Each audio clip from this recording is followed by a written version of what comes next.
Bonjour mes très chers compatriotes congolais et également nos compatriotes africains éparpillés à travers le monde. Je viens une fois de plus parler du Congo-Brazzaville où M. Denis Sassou Nguesso fait ce qu'on appelle du carnage. M. Denis Sassou Nguesso est en train d'assassiner les populations civiles.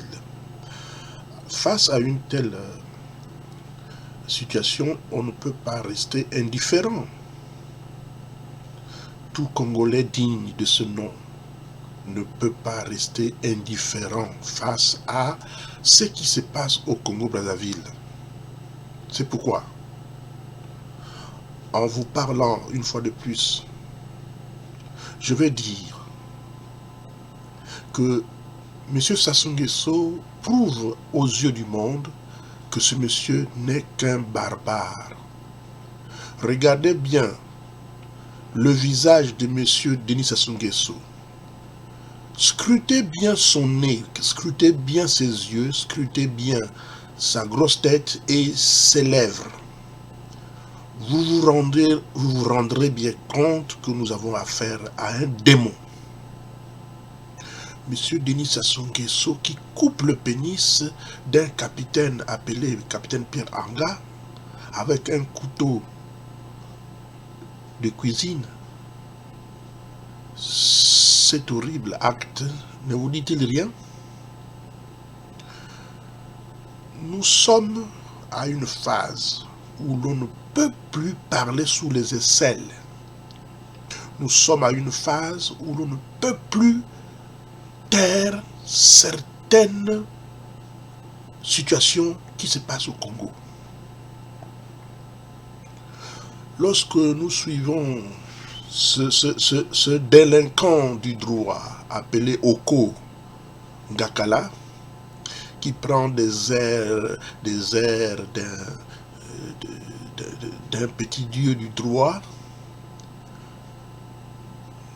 nous n'allons pas nous cacher à dire à ce monsieur qu'il se taise, parce que d'ici là, il fera lui-même la prison, parce que il ne lit pas le droit, il ne connaît pas le droit, et il ne saura parler du droit.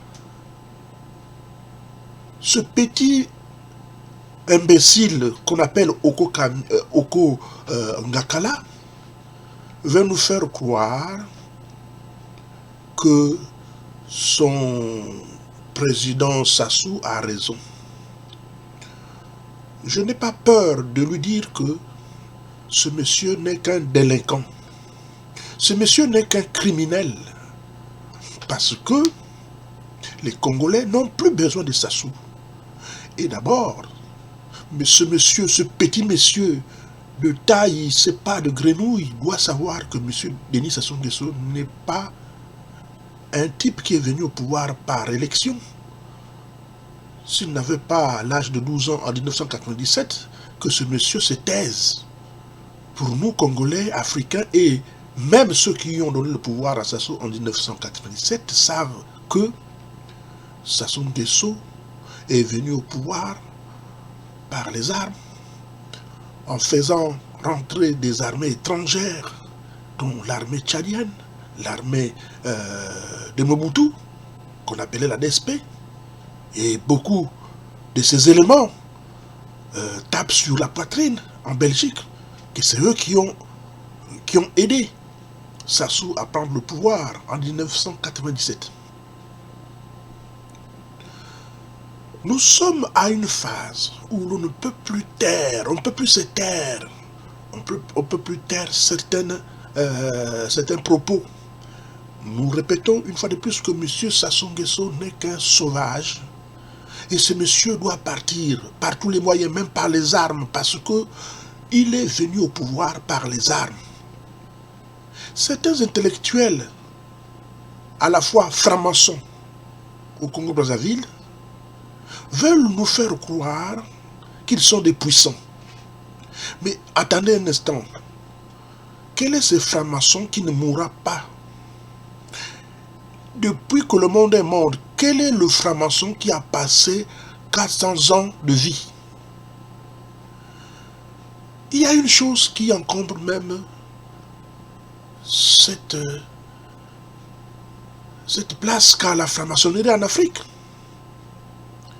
Ce sont des géants, ce sont des puissants.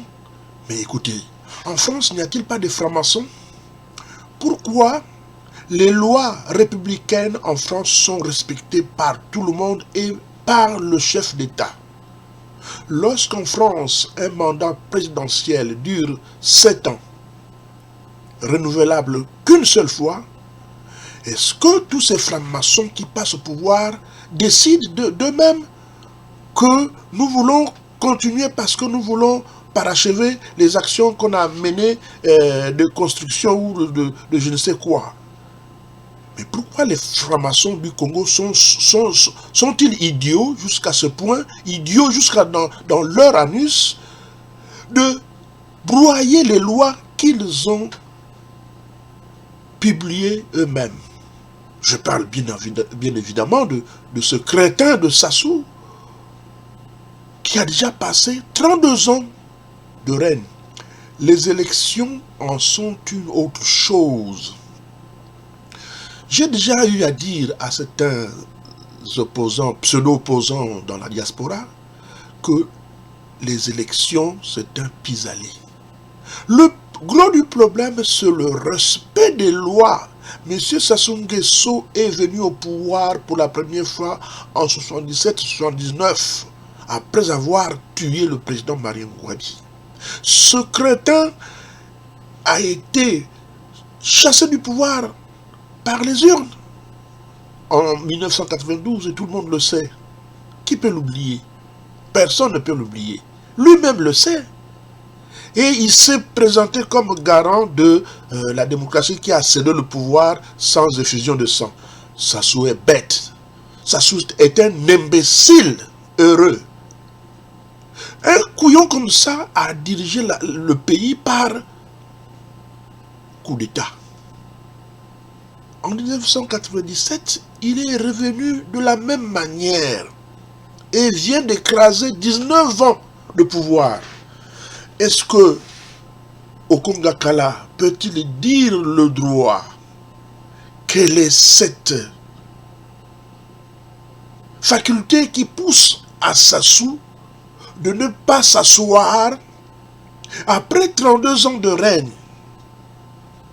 Et ce petit gamin de Ngakala Oko, est-ce que vraiment son droit, il le dit par l'anus ou par la bouche? C'est bien, on peut aller faire des discours à la télévision, tel qu'on le voit. Ce gamin pense qu'il peut influencer tout le monde.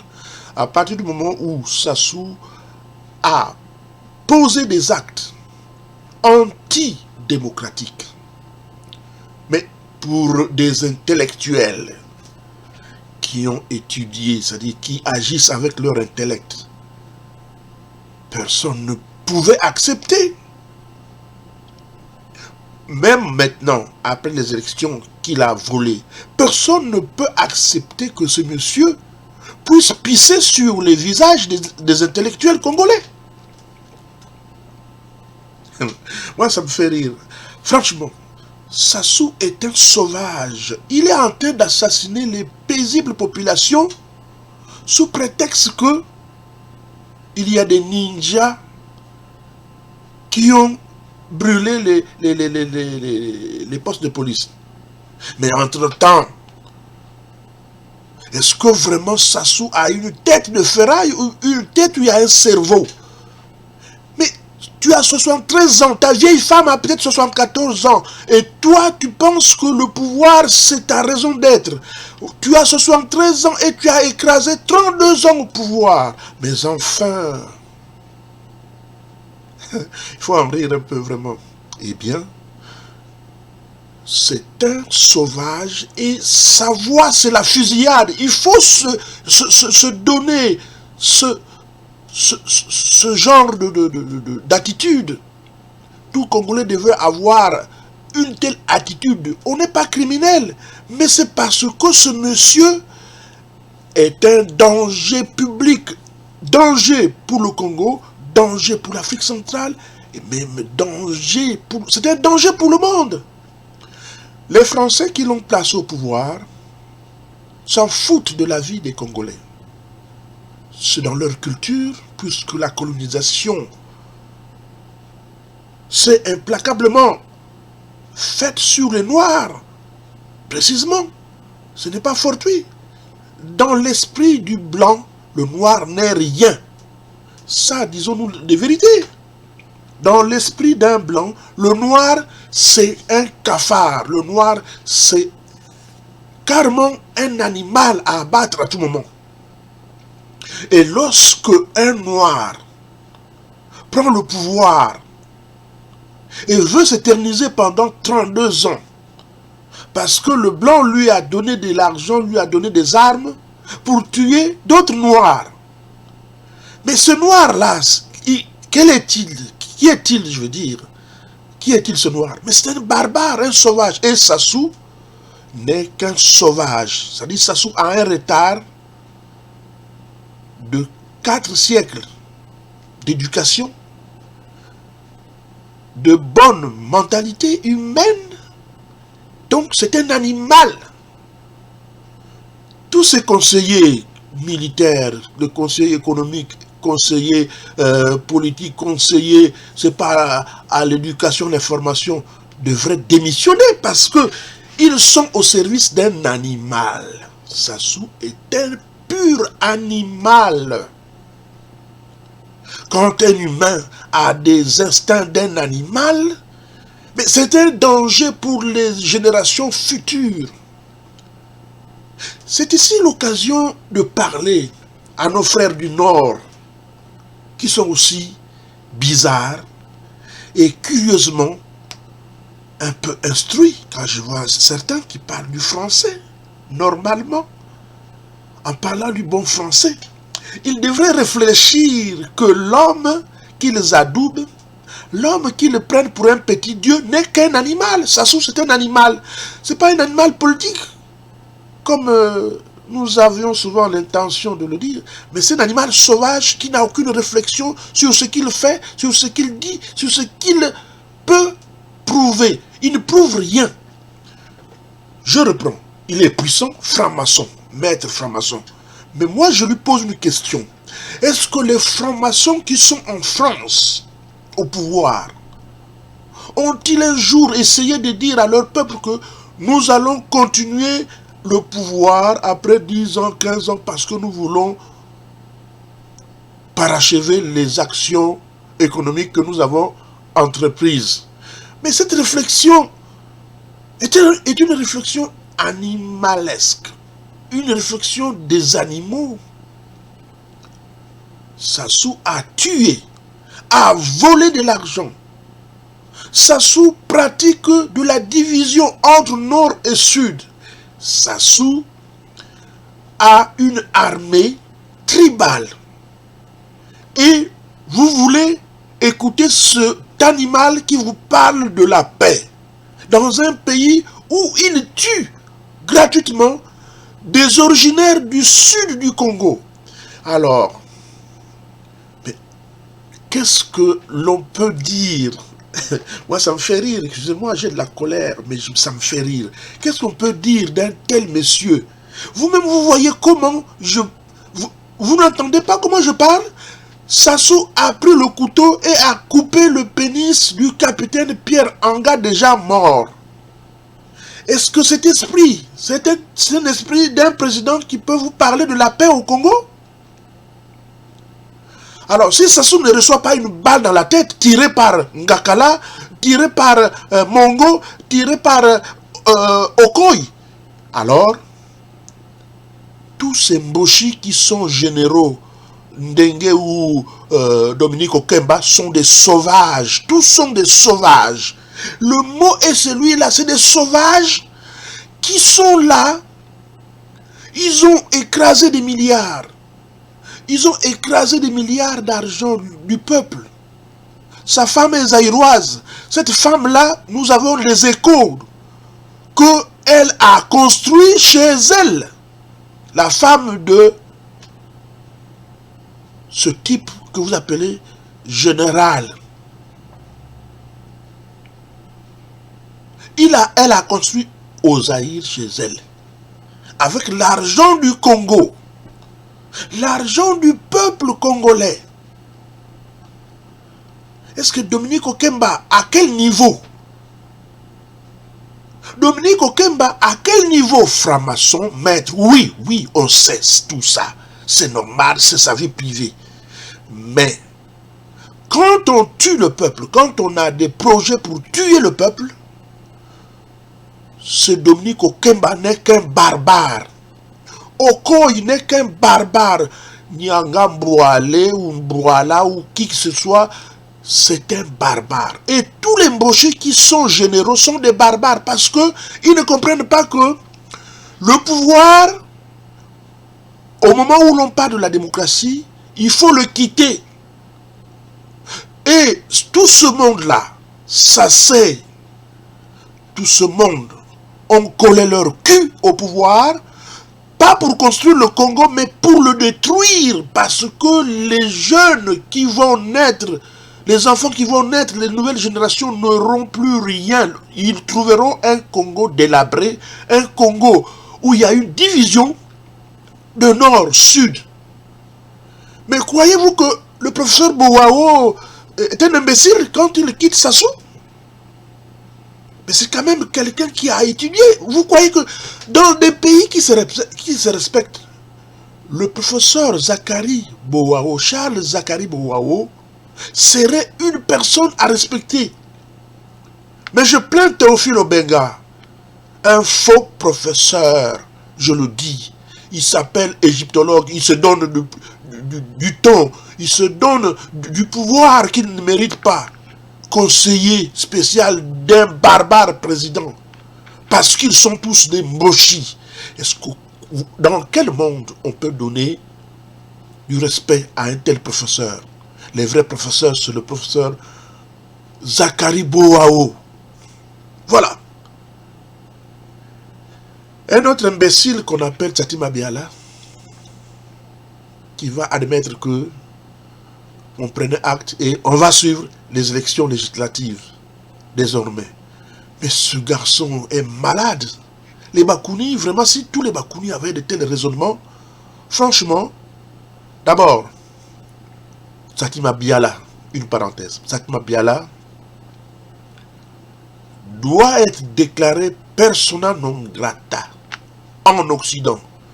Mes chers Congolais, si vous voyez Tchatima Biala en France, en Belgique ou ailleurs, au Canada, aux États-Unis, il aura des comptes à nous rendre sur tout ce qu'il dit, tout ce qu'il fait. Et Brice Kolela, il est comme son père. Ils aiment l'argent. Brice Kolela joue avec le peuple du Poul.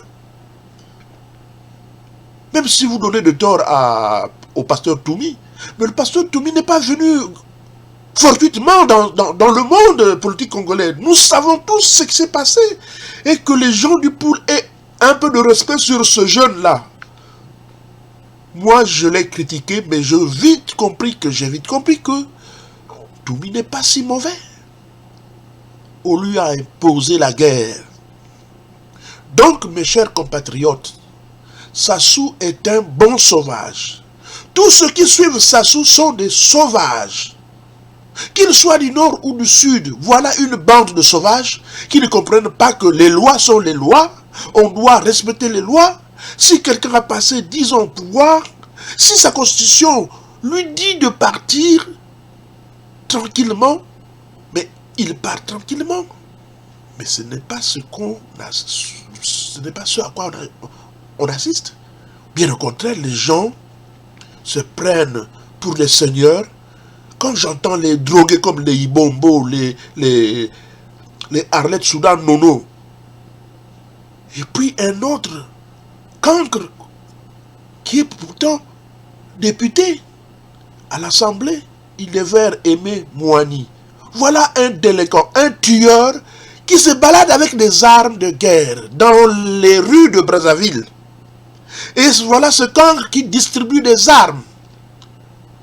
Et l'escroc du droit au Congakala n'en dit rien. Mais le jour que les autres auront des armes plus sophistiquées que le vôtre, que deviendra le Congo? Un carnage. C'est ce que moi je ne souhaite pas en tant que militant des droits de l'homme. Mais pour Sassou, si quelqu'un avait des moyens pour l'abattre, il était question qu'on ne cherche pas à savoir pourquoi on la bat. C'est parce que c'est un criminel. Il a déjà totalement tué plus de 500 000 Congolais pour rien. Des citoyens qui avaient envie de vivre comme lui. Alors, je dois comprendre que Sassou n'est qu'un sauvage. Voilà. Merci mes chers compatriotes. Excusez-moi d'en rire, parce que il faut en rire. Pourquoi même parler avec colère devant un sauvage, hein, devant un barbare, Mboshi? Que tous les Mboshi sachent que ce n'est pas une manière d'attaquer les Mboshi, mais qu'ils sachent quand même que nous avons un Mboshi au pouvoir qui dure, qui perdure et qui colle son cul au pouvoir pendant 32 ans. Mais ça n'est trop. Est-ce que les Mboshi qui souffrent au nord, quand je vois les bicoques là, vraiment ceux-là ne se rendent pas compte qu'ils sont trompés par Sassou, le barbare? Est-ce qu'ils ne se rendent pas compte qu'ils sont trompés par un fou que la France a placé au pouvoir à la tête de notre pays? Merci beaucoup. À la prochaine occasion.